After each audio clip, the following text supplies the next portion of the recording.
When it comes to the possibility of a government shutdown, Republicans and Democrats are playing the blame game. This is a terrible, destructive strategy, totally unnecessary. The president's the one saying, I will shut down government if you don't give me everything I want on Obamacare. House will be in order. In the wee hours of Sunday morning, the Republican-controlled House of Representatives did pass legislation funding the government. I said this on the floor. I say it again. This is it.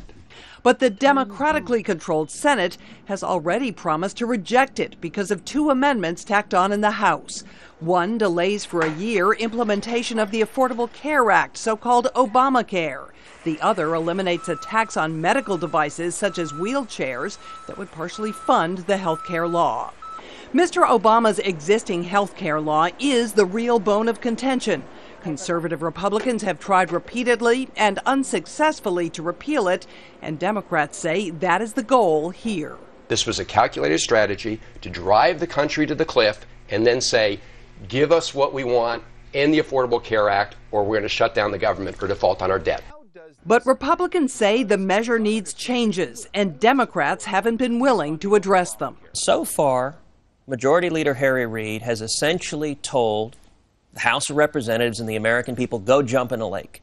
He said, I'm not willing to compromise. I'm not willing to even talk. A member of the House Republican leadership says we will not shut down the government, but there is no clear way to avoid it. Senate, where art thou? Some House Republicans rallied Sunday, urging the Senate to come back and take action. But there is no sign that either party is softening its position, and at the moment at least, no obvious way to avoid a shutdown at midnight on Monday.